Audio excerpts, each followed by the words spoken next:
ओम सजात्म स्वरूप परम गुरु शुद्ध चैतन्य स्वामी ने नमः। स्यद्वाद नय षट द्रव्य गुण पर्याय और प्रमाण का जड़ कर्म चेतन बंध का हर कर्म के अवसान का कह कर स्वरूप यथार्थ जग का जो किया उपकार है उसके लिए जिन वाणी माँ को वंदना शतवारे है वंदना शतवारे। ओम नमः। सम्यक दर्शन, उसकी महिमा और उसको पाने के उपाय, उसको समझने का हम प्रयास कर रहे हैं। जो मोक्ष का मूल है, जो धर्म का मूल है, जो वस्तु स्वभाव का मूल है, ऐसे आत्महिताभिलाषी का प्रथम कर्तव्य है तत्व का निर्णय। तत्व जो जैसा है वैसा उसका निर्णय करना, यानी अजीव तत्व को अजीव तत्व मानना और जीव तत्व को यानी अपनी आत्मा को, अपने आप को जैसा है वैसा द्रव्य गुण पर्याय के माध्यम से स्वीकार करना, उसका निर्णय करना, यानी स्वयं का निर्णय, अपनी आत्मानुभूति करना, इसी का नाम है तत्व निर्णय। उसी को एक अपेक्षा से सम्यक दर्शन भी कहा गया है। तत्व निर्णय रूप धर्म तो बालक वृद्ध, रोगी निरोगी, धनवान निर्धन, सुक्षेत्री तथा कुक्षेत्री आदि सभी अवस्था में प्राप्त होने योग्य है। कौन सी भी अवस्था हो, इसलिए गुरुदेव कहते हैं बाल गोपाल सभी को, बच्चे हो चाहे बूढ़े हो, युवान हो, स्त्री हो, पुरुष हो, तिर्यंच हो, इसलिए सम्यक दर्शन चारों गति में बताया गया है। चाहे पशु पक्षी भी क्यों न हो, चाहे रोगी निरोगी हो, चाहे धनवान हो निर्धन हो, चाहे अच्छे क्षेत्र में हो, चाहे कुक्षेत्र यानी नरकादि में भी क्यों न हो, किसी भी अवस्था में यह तत्व निर्णय यानी सम्यक दर्शन यानी अपनी आत्मा की अनुभूति प्राप्त करने योग्य हर स्थान है। इसलिए सिर्फ व्यवहार की अपेक्षा से द्रव्य क्षेत्र काल भाव कहा जाता है। निश्चय में परमार्थ में इसका कहीं भी विशेष महत्व नहीं है। इसलिए जो पुरुष अपना हित चाहता है उसे सबसे पहले यह तत्व निर्णय रूप कार्य ही करना होगा, यानी सम्यक दर्शन की प्राप्ति ही यानी अपनी आत्मा की अनुभूति ही एन केन प्रकारेण करनी ही पड़ेगी। इसके अलावा मोक्ष मार्ग में पदार्पण भी नहीं है। समझना, बहुत जने कहते हैं हम मोक्ष के लिए कर रहे हैं त्याग तपस्या, जो कुछ भी संसार छोड़ना और जो कुछ भी स्वाध्याय सत्संग जो कुछ भी कर रहे हैं, हम किसके लिए कर रहे हैं? मोक्ष के लिए कर रहे हैं। लेकिन मोक्ष के लिए मात्र करने से क्या मोक्ष मिल जाएगा? नहीं। तो उसके सही तरीके को, उसके सही मार्ग को, उसके सही प्ररूपण को भी हमें यथार्थ रूप से व्यवहार और निश्चय दोनों नए की अपेक्षा से गहराई से समझना पड़ेगा। खाली ऊपर ऊपर से भी नहीं, क्योंकि ऊपर ऊपर से भी बहुत समझ लेते हैं, उसकी गहराई तक जाने का हम कभी प्रयास नहीं करते हैं। इसलिए सबसे पहले अपनी आत्मा की अनुभूति करना, अपने स्वयं से स्वयं को जान लेना, यही एकमात्र कर्तव्य जीव का है, चाहे किसी भी योनि में हो। परंतु मनुष्य योनि को सर्वोत्कृष्ट सर्वश्रेष्ठ बताया गया है इस मार्ग में आगे बढ़ने के लिए। तत्वज्ञान तरिंगणी में भी कहते हैं कि चिद्रूप यानी चित्त स्वरूप, चैतन्य स्वरूप, ज्ञान स्वरूप आत्मा का स्मरण करने में न तो क्लेश होता है, न धन खर्च करना पड़ता है, न ही देशांतर में जाना पड़ता है, न किसी के समक्ष प्रार्थना करनी पड़ती है, न किसी बल यानी शारीरिक बाहर के शक्तियों का क्षय होता है, न किसी ओर से भय अथवा पीड़ा होती है, और वह सावध्य यानी पाप वाले कार्य भी इसमें अंश मात्र भी नहीं होती है। और ऐसी चित्त स्वरूप चित्त आत्मा का स्मरण करने से रोग अथवा जन्म मरण भी नहीं करना पड़ता है, किसी की सेवा नहीं करनी पड़ती। ऐसी बिना किसी कठिनाई के ज्ञान स्वरूप आत्मा के स्मरण का बहुत सा फल प्राप्त होता है। कुछ भी नहीं करना है और अपने ज्ञान स्वभाव में रहना है। कुछ भी नहीं करने का नाम प्रमाद है, आलस्य है। कुछ भी नहीं करने का नाम प्रमाद है, सबसे बड़ा और सबसे बड़ा आलस्य है। पर कुछ भी न करते हुए अपनी आत्मा में, अपने स्वरूप में निरंतर रहने का प्रयास करना, इसका नाम सबसे बड़ा पुरुषार्थ है।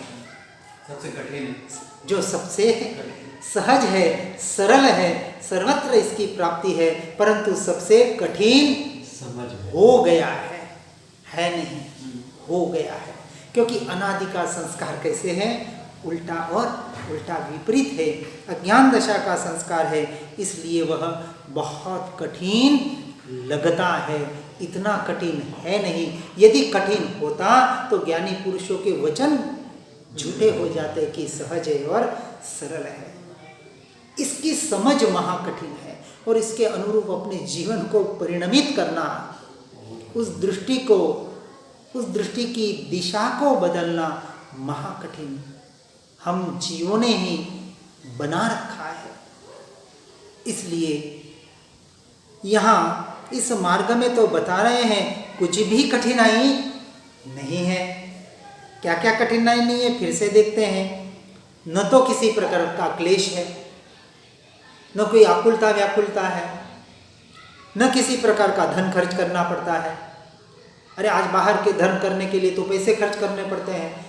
मंदिर मस्जिद बनाने हो तो पैसे चाहिए, त्याग तपस्या करने वाले को भी पैसे चाहिए। क्यों चाहिए? क्योंकि फिर उजवनी करनी पड़ती है, उसके लिए पैसा चाहिए। आज धर्म के नाम पर भी क्या क्या प्रथाएं शुरू हो गई पैसों के आडंबरों में। कोई मासिक शमन करता है तो उसके मायरे करने पड़ते हैं। जहाँ जहाँ अलग अलग व्यवस्थाएं धर्म के नाम पर चल रही है, बेचारे की आगे वाले की अवस्था न हो तो भी समाज के लिए करना पड़ता है। धर्म की बात बता रहे हैं। यहाँ तो किसी भी एक पैसे की भी जरूरत नहीं है, न ही देशांतर में कहीं जाना पड़ता है, न किसी के समक्ष प्रार्थना करनी पड़ती है। प्रार्थना के नाम पर भी आज हम भिखारी बने बैठे हुए हैं और नाम प्रार्थना का दे देते हैं। हम तो परमात्मा के आगे प्रार्थना करते हैं और कुछ नहीं। अरे और तो कुछ नहीं मांगते, हम तो मोक्ष मांगते हैं। अरे क्या परमात्मा मोक्ष देंगे तुझे? परमात्मा ने मार्ग बता दिया है, सत्पुरुषों ने, सद्गुरुओं ने सत्य मार्ग का प्ररूपण किया है। वहां से समझ ले, उसके अनुरूप अपने जीवन पे उस राह पर चलेगा तो पाएगा। तो व्यवहार निश्चय बराबर समझना है। न बल का क्षय होता है, न शरीर को सुखाने की जरूरत है अपने ज्ञान की प्राप्ति के लिए, न भूखा रहना पड़ता है। वो तो आगे की दशा है। अभी हम भूखे रह के उसमें धर्म मान रहे हैं। अब इस मार्ग में, ज्ञान मार्ग में, न किसी बल की जरूरत है और न ही किसी और से भय अथवा पीड़ा होती है। कोई सताने वाला नहीं है, किसी के भय की जरूरत नहीं है, न कोई पीड़ा देने वाला है। क्योंकि अपने से अपने में, अपने भीतर जाना है, कहाँ क्या करना है। कितना सरल मार्ग बता दिया। और वह सारे सावध्य, पाप कार्य भी अंश मात्र भी नहीं है कि धर्म के नाम पर चलो तीर्थ यात्रा करनी है तो कहीं ना कहीं वाहन चाहिए, वहाँ जाना पड़ेगा, कहीं ना कहीं आहार विहार निहार करना पड़ेगा, वो भी नहीं है। न पूजा पाठ वाली कोई जो भले किस 4 प्रकार की जो हिंसा बताई है, किसी प्रकार का कोई कार्य नहीं है। क्योंकि इन कार्य से, क्रिया से भी हटते जाना है। सिर्फ आत्म प्राप्ति की बात बता रहे हैं, और के लिए नहीं। कहीं अर्थ का अनर्थ नहीं करना है। और आत्म प्राप्ति में अपने ज्ञान प्राप्ति के लिए अपनी आत्मा में स्थिर होने से रोग अथवा जन्म मरण में जाना नहीं पड़ता है। जन्म मरण रूपी भवों से छुटकारा मिल जाता है। इससे बड़ा और क्या चाहिए काम हमें, जो वास्तविक मोक्ष की ओर ले जाता है। किसी की सेवा नहीं करनी पड़ती है। गुरु शिष्य परंपरा हो तो यहाँ सेवा भी करनी पड़े। यहाँ तो एकांत और अकेले का मार्ग है। सर्व संग परित्याग करके एकांत में सत्संगियों के साथ जाकर अपने सत्स्वरूप आत्मा का संग करना है। और क्या करना है, एक एक कितनी गहरी बातें बता दी। और ऐसे बिना किसी कठिनाई के ज्ञान स्वरूप आत्मा के स्मरण का फल भी बहुत बलकाया। मन वचन काया के परिणमन का फल तो पुण्य हो सकता है, किसी स्वर्ग की चक्रवर्ती पद की प्राप्ति हो सकती है, लेकिन आत्मज्ञान के फल का, पुण्य का फल नियम से मोक्ष की प्राप्ति बनेगी। संसार परिभ्रमण का कारण अंश मात्र भी नहीं बनेगा। तब फिर समझदार पुरुष उसे क्यों नहीं ग्रहण करते, अब प्रश्न पूछा है। यदि जो उसे ग्रहण नहीं कर रहे हैं, समझना वो व्यक्ति समझदार नहीं है। ये समझ लानी है कि कुछ नहीं करना है और अपने में रहना है। इतना सरल मार्ग है, लेकिन इतना जितना बताया जा रहा है उतना सरल नहीं है। जब कुछ करने की बात आती है, अपने स्वभाव में रहने की बात आती है, अपने स्वरूप के लक्ष्य से तत्व विचार करने की बात आती है, उस तत्व के निर्णय करने की बात आती है, तो लगता है ये तो बहुत कठिन है। क्यों कठिन है? क्योंकि इसका कभी अभ्यास ही नहीं किया। पर द्रव्य और पर भावों के लक्ष्य से तो अनादिकाल से अभ्यास हो रहा है जीव का, तो ये सहज और सरल लगे कैसे? सरल नहीं लगती, इसमें भी कोई बहुत बड़ा आश्चर्य नहीं है। हम तो कहते हैं जिसे सहज और सरल लग रही है, इससे बड़ा कोई आश्चर्य नहीं है, क्योंकि उसने उस त्रिकाल सत्य को जानने का पुरुषार्थ शुरू कर दिया है। और वही सच्चा समझदार पुरुष है जो अपने स्वयं को समझने का प्रयास कर रहा है। और फिर जो तत्व निर्णय के सन्मुख नहीं हुए हैं, उन्हें जागृत करने के लिए उलाहना दिया जाता है। कौन सा उलाहना दिया जाता है? तो कहते हैं स्वाधीन गुरु का योग होने पर भी जो धर्म वचनों को नहीं सुनते वे धीट और दुष्ट चित्त वाले हैं। जो इस मार्ग की ओर नहीं बढ़ रहे हैं वो तो मूढ़ ही है, मूर्ख ही है। परंतु स्वाधीन गुरु का योग होने पर भी, सद्गुरु का योग होने पर भी जो धर्म वचनों को नहीं सुनते, नहीं सुनते का मतलब सुन रहे हैं, सुनकर भी नहीं सुन रहे हैं, क्योंकि समझ नहीं पा रहे हैं, और समझ रहे हैं तो उसके अनुसार अपने जीवन को परिवर्तित नहीं कर पा रहे, आचरण में नहीं ला पा रहे हैं। इस अपेक्षा से उन्हें धीट और दुष्ट चित्त वाले कहा गया है। शास्त्रों का कथन है, मेरा कथन कहीं नहीं कह रहा हूं। अथवा वे भव भय रहित, अर्थात जिस संसार भय से तीर्थंकर आदि भी डरे हैं, उस भव भ्रमण से, उससे भी नहीं डरने वाले ऐसे सुभट है। अब उसमें उनको उलाहना दी जाती है कि परमात्मा का मार्ग सुन रहे हैं, समझने का प्रयास कर रहे हैं, फिर भी नहीं समझ पा रहे हैं, ऐसे समझ को हम क्या कहें? ऐसा कहकर उन पर कटाक्ष किया गया है। फिर एक दोहा याद आता है, समझ समझ कर समझ को समझो, समझ के समझना ही एक समझ है।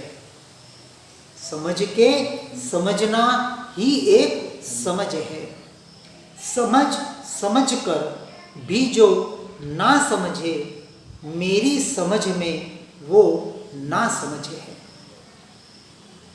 सिर्फ समझ को सही तरीके से समझना ही धर्म है और कोई बड़ा धर्म नहीं है। और कौन सी समझ?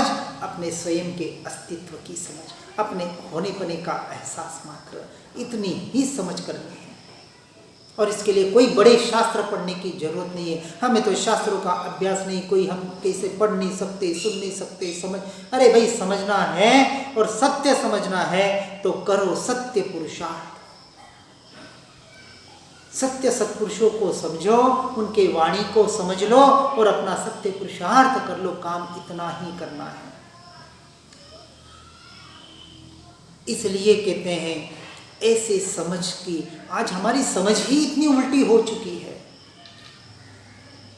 जो हमको समझाने का प्रयास करते हैं वो हमें दुश्मन लगते हैं, शत्रु लगते हैं। अब किसे शत्रु कहे, किसे मित्र कहें? कल ही आत्मानुशासन में हमारा एक वाक्य आया शत्रु और मित्र के बारे में। हमारे जिसे हम मित्र कहते हैं, अच्छे मित्र, हमारे अच्छे सगे संबंधी की जो हमारे दुख में काम आते हैं, जिनके ऊपर हमें संपूर्ण व्यवहार की अपेक्षा से संपूर्ण 100% विश्वास है कि ये मेरे सबसे बड़े हितैषी है, क्या वो वास्तविक आपके मित्र हैं? क्या वास्तविक आपके हितैषी हैं? अब परमार्थ के दृष्टि से कहेंगे, आचार्य गुणबंधराचार्य ने आत्मानुशासन में इस बात को कहा है कि जिसे तू आज अपना शत्रु और सबसे अच्छा मित्र और हितैषी मान रहा है, वही तेरे कर्म बंध का कारण बनकर तुझे दुखी करने वाला है। इस अपेक्षा से वही तेरा सबसे बड़ा शत्रु है। क्यों? कोई शत्रु या जिसे हम पसंद नहीं करते वो इस संसार से चला जाए, हमको धोखा दे, कुछ भी कर ले, तो हमें उतना दुख नहीं होता है, उतना शोक नहीं होता है जितना हमारा कोई हितैषी, सगा संबंधी, मित्र जिसे हम अपना मानते हैं वो चला जाए तो कितना दुख होता है। अब आपको दुखी वो शत्रु ने किया क्या उस हितैषी ने किया? अब आपके दुख का कारण कौन बना? वो मित्र, वो हितैषी बना। अरे कई कई जीव ऐसे हैं कि कोई किसी का बेटा मर जाए तो साल साल 5-5 साल तक उस वेदना से, उन विरह से बाहर नहीं आते, अपने आप को छल रहे हैं, अपने आप को शोक मग्न करके दुखी कर रहे हैं, कर्मों के ऊपर कर्म बांध रहे हैं। अब वो मित्र आपका शत्रु बन रहा है। इस अपेक्षा से सबसे बड़ा शत्रु हमारे हितैषी ही है। व्यवहार से भी कहा जाता है, वो बात अलग है। तो इस वाक्य को भी गहराई से समझना है। आचार्य का वाक्य है, गौतम स्वामी का ये नहीं, गौतम स्वामी का तो वो निमित्त बन के केवल ज्ञान प्राप्त हुआ था, महावीर स्वामी का, क्योंकि ज्ञानी थे। हम यह बात बता रहे हैं उस अज्ञानी की जिसे सम्यक दर्शन नहीं है। ज्ञानी तो सभी से पसार होकर अपना ही काम करता है, चाहे शत्रु हो, क्योंकि किसी को शत्रु और मित्र मानता ही नहीं है। ये अज्ञानी की बात बताई जा रही है, क्योंकि सम्यक दर्शन की बात हो रही है। ज्ञानी न किसे अपना मित्र मानते हैं, न किसे शत्रु मानते हैं, इसलिए न सुखी होते हैं न दुखी होते हैं। वो तो निरंतर अपने ज्ञान स्वभाव के द्वारा अपने आनंद में ही होते हैं। इसका नाम तो सम्यक दृष्टि है, और वही तो हमें बनना है। और वो बनना मात्र नहीं है, उस मार्ग में आगे बढ़ना है। मात्र लक्ष्य सम्यक दर्शन नहीं है हमारा, ये तो एक बीच का पायदान मात्र है। जो शास्त्राभ्यास के द्वारा तत्व निर्णय तो नहीं करते और विषय कषाय के कार्यों में ही मग्न रहते हैं, वे अशुभ योगी मिथ्या दृष्टि है। किसकी बात बताई? शास्त्राभ्यासी की बात बता रहे हैं। जो नहीं पढ़ते तो वो बहुत दूर की बात, बाहर और बाहर ही है। शुभाशुभ में, मिथ्यात्व में, अज्ञान दशा में ही भटक रहे, अटक रहे। परंतु जो शास्त्राभ्यास के द्वारा भी सुनकर, पढ़कर, समझकर अपने तत्व का, अपनी आत्मा का अनुभूति निर्णय नहीं करते, सम्यक दर्शन को प्राप्त नहीं करते और विषय कषाय के कार्यों में ही मग्न रहते हैं। गहराई से चिंतन करना, हम कहाँ हैं, मैं कहाँ हूँ। मैं जहाँ जहाँ हम आत्मा की बात आए अपने पर घटित करना है, दूसरे पे दृष्टि नहीं डालना है। कौन क्या कर रहा है, जो कर रहा है उसकी वो जाने। इनाथी मारे शू,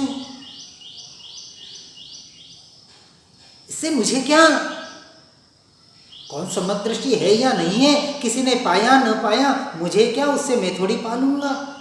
मैं तो अपने से अपने में, अपने द्वारा ही अपने को पा सकता हूँ।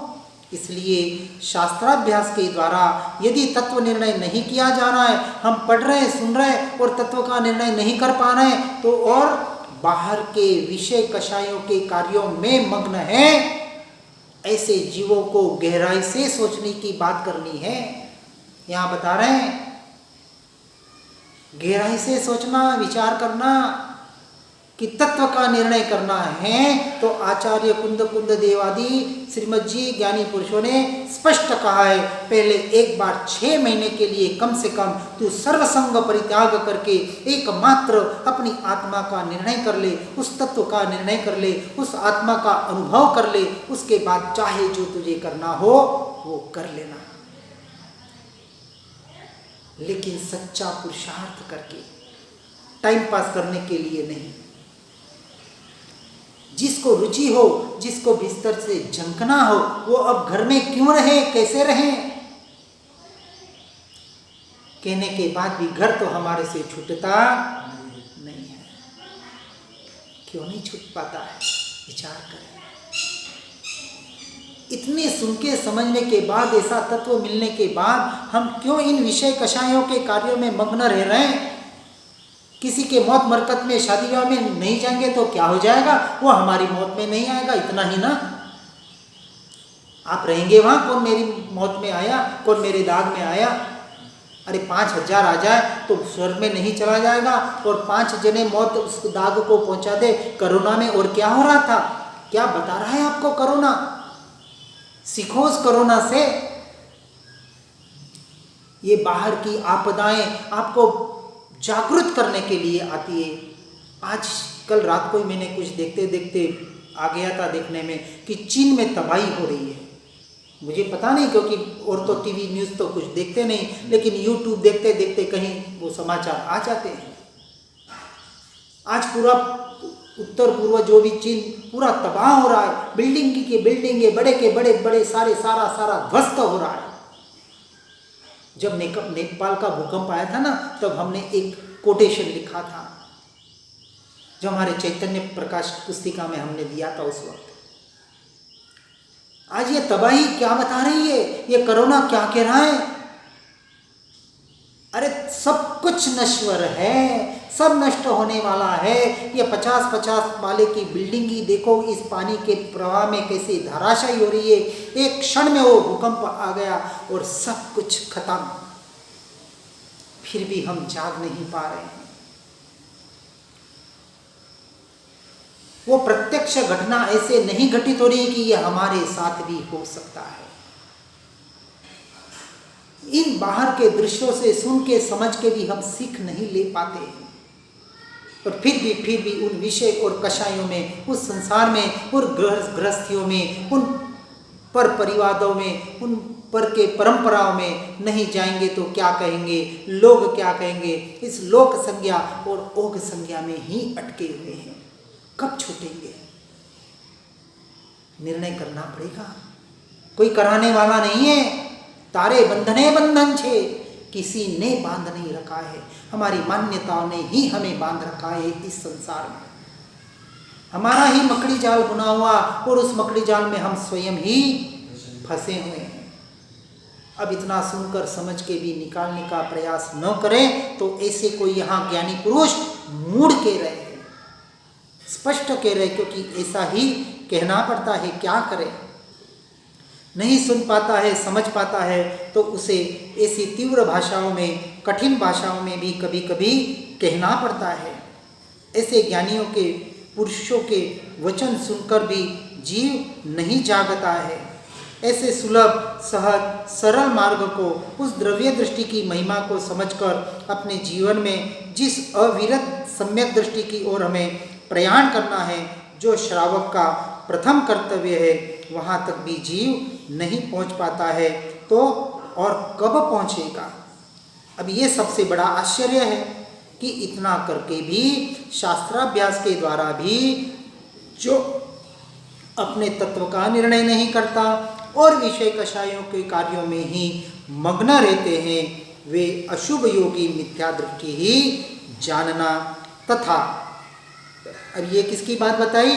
शुष्क ज्ञानियों की बात बताई, निश्चयाभासी की बात बताई। अब बता रहे हैं व्यवहाराभासी क्रियाजड़ वालों की, कि जो दूसरे प्रकार के लोग हैं, जो सम्यक दर्शन के बिना, अभी सम्यक दर्शन की तो प्राप्ति नहीं हुई है, लेकिन पूजा, दान, तप, शील, संयम आदि व्यवहार धर्म में ही, शुभ भाव में ही मग्न है, उन बाहर की क्रियाओं को ही धर्म मान रहे हैं, और वो बाहर धर्म से, उन क्रियाओं से चूक जाए तो बहुत बड़ा खेद होता है। अरे आज भूल से मेरे मुंह में कच्चा पानी गया, ये तो अधर्म हो गया। अरे क्या धर्म हो गया?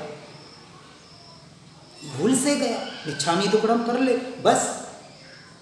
अरे अभी सम्यक दर्शन को नहीं पाया और कच्चे पक्के पानी का बात कर रहा है, तो पहले सम्यक दर्शन को तो पाले।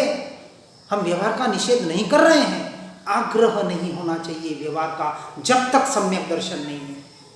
हम उन आग्रहों को, अपने मत परंपरा को अभी भी लेके बैठते हैं। कहीं ना कहीं भीतर में हमारे वो इतनी घर कर गई है, हम नहीं छूट पाते उनसे, और फिर सम्यक दर्शन की, मुझे आत्मा की अनुभूति करनी है, बड़ी बड़ी बातें करते हैं। ऐसे क्रिया जड़ों के लिए यहाँ बताया गया है, क्रिया का निषेध नहीं किया गया है, और न ज्ञान मार्ग का निषेध।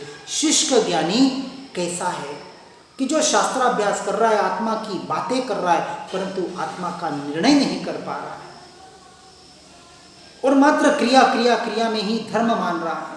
एक क्रिया की चूक हो जाए, अरे सच्ची क्रिया तो सम्यक दृष्टि के बताई गई है 5वें गुण स्थानक में।